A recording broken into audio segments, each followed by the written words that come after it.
भी और मजबूत हो गए हैं। खास तौर से रक्षा क्षेत्र में दोनों देशों के संबंध आसमान छू रहे हैं और इसी दोस्ती ने अब बड़ा रिकॉर्ड बना दिया है। दरअसल इजराइल ने हथियार निर्यात में नया रिकॉर्ड बना दिया और भारत इजराइल से हथियार निर्यात करने में शीर्ष पर पहुंच गया है। जो डिफेंस रिलेटेड एग्रीमेंट्स हैं वो उन पे भी बात, तो ये जो इंडियन इसराइली नेक्सस है बड़ा पुराना नेक्सस है और वो हमेशा ये इस्तेमाल होता रहा है। आप जरा काइंडली बताएं कि जो आपकी इसराइल के साथ फ्रेंडशिप है, how come this is a challenge? India के ताल्लुकात जो हैं वो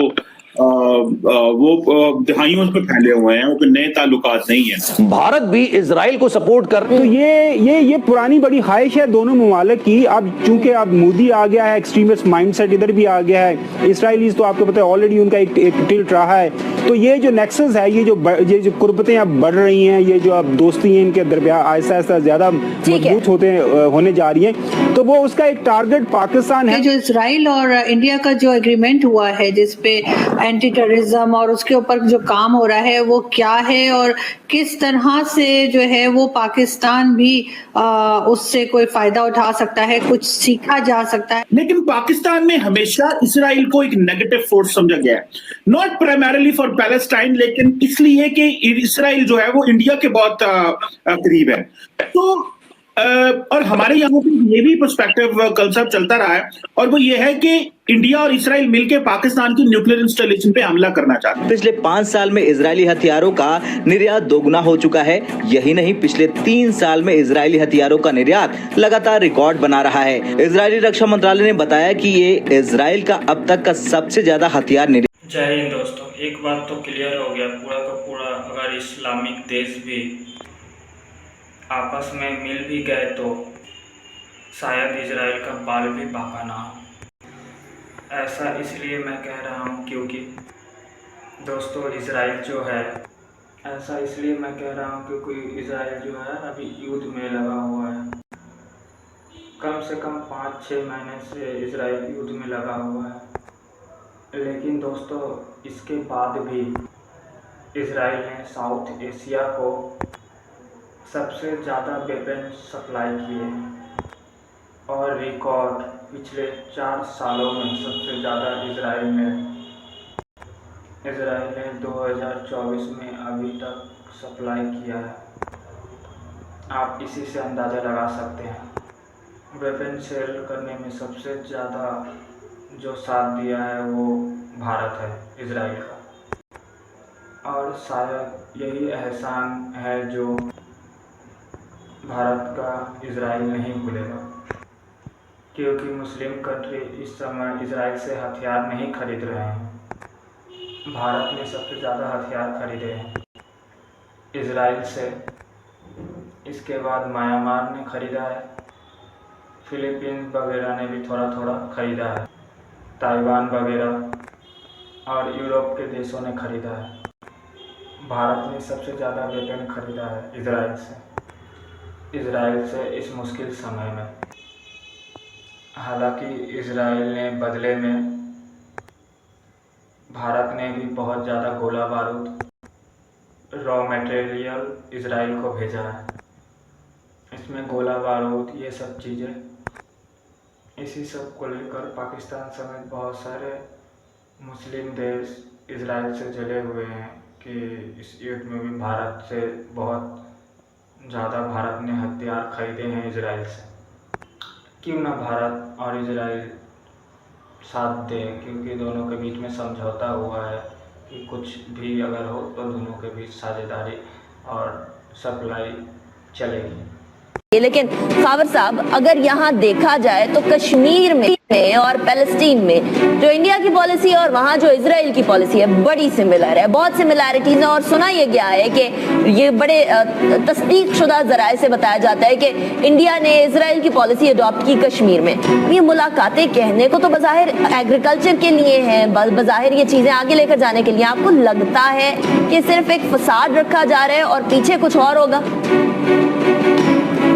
नहीं, इसमें अब कोई फसाद नहीं रखा जा रहा। और ये आपकी बात बिल्कुल सही है कि जो इंडियन स्ट्रेटजी है वो मोदी ने पिछले दिनों किसी जलसे में ये बात भी की थी कि जिस तरह पैलेस्टीन में इसराइलीज अपनी फोर्सेस इस्तेमाल कर रहे हैं, बिल्कुल उसी तरह across the line of control हम अब वही स्ट्रेटजी हम अपनाने जा रहे हैं। तो ये जो इंडियन इसराइली नेक्सस है, बड़ा पुराना नेक्सस है और वो हमेशा ये इस्तेमाल होता रहा है। वो आपको याद होगा, ब्रिगेडियर साहब तो इसके बारे में बहुत अच्छी तरह वाकिफ होंगे कि किसी ज़माने में ये एक प्लान हुआ था कि पाकिस्तान के जो न्यूक्लियर साइट्स हैं उसको अटैक किया जाए। वो इसराइली प्लेन्स जो हैं वो भी पाकिस्तान के अंदर आ गए थे और फिर उसके बाद उससे पहले ये जो प्लान था उसके बारे में एक खबर आ गई थी। फिर पाकिस्तान ने बड़ा क्लियर कट मैसेज पूरी दुनिया के ममालिक को ये पहुंचा दिया था जो बीच में पड़े थे कि अगर किसी भी चक्कर में हमारे न्यूक्लियर साइट्स के ऊपर अटैक हुआ, इस इंडियन और इसराइली इन्होंने आपस में मिलकर किया, तो उसके बहुत ही भयानक जो उसके नताइज होंगे और हम बिल्कुल फुल फ्लैश वॉर पे जाएंगे। ये बिल्कुल इंडिया या इसराइल भूल जाए कि हम बिल्कुल सिर्फ आप साइड पे अटैक करेंगे। जिस तरह याद होगा इसराइलीज ने जब इराक के न्यूक्लियर साइट्स को तबाह किया था।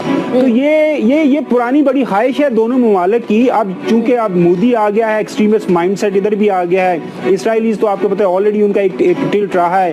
तो ये जो नेक्सस है, ये जो कुर्बतें अब बढ़ रही हैं, ये जो अब दोस्ती है इनके दरमियान आहिस्ता आहिस्ता ज्यादा मजबूत होने जा रही है, तो वो उसका एक टारगेट पाकिस्तान है। और एक चीज इन में रखिएगा, इस टाइम पूरी दुनिया के सामने पाकिस्तान के जो स्ट्रेटेजिकल जो आपका न्यूक्लियर वेपन्स हैं वो एक बहुत पूरी दुनिया को खटक रहे हैं। आज जो कल हमने बात की, जो कल हमने जो डेथ ट्रैप की बात की, वो भी उसी का चक्कर है। ये जो सारे नेक्सस हैं ये भी उसी का चक्कर है। पाकिस्तान को जो आइसोलेट किया जा रहा है, ये बस सारे का सारा जो टारगेट है वो हमारी जो स्ट्रेटेजिक एबिलिटी है उस पे है।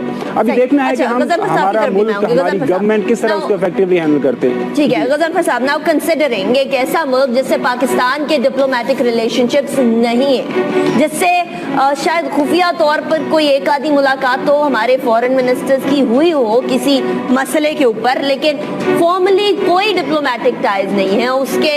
इंडिया के साथ बड़े स्ट्रॉन्ग डिप्लोमेटिक टाइज होते हैं, तो ऐसे में हमारे लिए चैलेंजेस बढ़ेंगे या इसको किसी तरीके से केटर किया जा सकता है? बात यह है कि आपको पता है कि इंडिया ने इसराइल की मुखालफत की थी इंडक्शन इनटू द यूएन, और जब पार्टीशन प्लान पैलेस्टाइन का जब पेश हुआ था तो 1950 में उन्होंने इसको रिकग्नाइज किया था, और 2004 में यहाँ पे एक एंटी टेररिज्म कमीशन उन्होंने आपस में मिलकर बनाया था। और दरमियान में जितने कश्मीर के अंदर जो ट्रेनिंग हुई थी वो उसके अंदर उन्होंने इसराइल से लोग मंगाए थे। तो इसराइल जो है वो इंडिया का न सिर्फ ये कि वो ट्रेड पार्टनर है बल्कि बिगेस्ट आर्म्स सप्लायर भी है, और इंडिया बहुत सारे आर्म्स उधर से खरीदता है। लेकिन पाकिस्तान में हमेशा इसराइल को एक नेगेटिव फोर्स समझा गया है, नॉट प्राइमरीली फॉर पैलेस्टाइन, लेकिन इसलिए कि इसराइल जो है वो इंडिया के बहुत करीब है।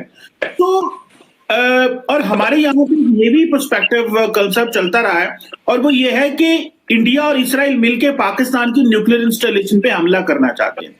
और ये शुरू में जब इंडिया को पता चला कि हमारी न्यूक्लियर इंस्टॉलेशन या न्यूक्लियर वेपन हम बनाने के करीब करीब है, तो ये एक तासुर चलता था कि ये अभी से खत्म कर दी जाए तो शायद अच्छा होगा।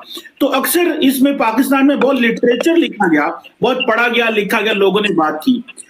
आप क्या समझते हैं इंडिया का इसराइल के साथ किस तरह का डिफेंस मैकेनिज्म है? कि कल को कभी आपके ऊपर कुछ जंग होती है तो क्या इसराइल जो है वो आपको सपोर्ट करेगा? करना है कि आपका इंडिया का और इसराइल का जो डिफेंस कोऑपरेशन है वो किस लेवल का कोऑपरेशन है, और किस किस्म की इक्विपमेंट आप खरीदते हैं उनसे, और कितने को पैसे दे चुके हैं इसराइल को? देखिए, अभी कहते हैं कि अभी $20 बिलियन का ट्रेड इंडिया और इजराइल के बीच में पहुंच चुका है 2020 के अंदर, और ये एक बहुत बड़ा ट्रेडिंग फिगर है। हम बहुत हाई एंड टेक्नोलॉजी के वेपन्स इजराइल से खरीदते हैं, चाहे वो सर्विलेंस डिवाइसेस हो, यूएवीज हो, या स्पेशलाइज्ड आपके आर्सनल हो। हम इस चीज पे फोकस करते हैं जहां तक इजराइल का सवाल है। चले, इट्स गुड जी, हर मुल्क सॉवरन है, उसको हक है कि वो अपनी मर्जी से जो मर्जी। दोस्तों, भारत और इजराइल की दोस्ती ना स्वाभाविक तौर पे भी मजबूत हो जाती है, इसलिए क्योंकि हम देखते हैं अधिकतर जो रेडिकलाइजेशन इस्लामिक देश हैं भारत के खिलाफ होते हैं। अधिकतर जो रेडिकलाइज इस्लामिक देश हैं, न्यूज़पेपर एजेंसियां होती है जो भारत के खिलाफ और साथ ही साथ इजराइल के खिलाफ भी होती है।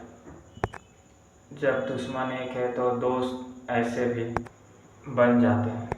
तो दोस्तों, हर मुश्किल सिचुएशन में इजराइल ने भारत का हमेशा साथ दिया है, ये बात मुझे बताने की ज़रूरत नहीं है। ऐसे ऐसे समय में जब पूरी दुनिया भारत का साथ छोड़ देती थी, तब इजराइल ओपन सपोर्ट करता था भारत को, इजराइल। इसलिए भाई, हम तो इजराइल का साथ नहीं छोड़ सकते। इसके बाद याद होगा आपको, प्रधानमंत्री जी आज से 4-5 साल पहले इजराइल गए थे। इजराइल जब गए थे तब डिफेंस का साइन हुआ था भारत और इजराइल का।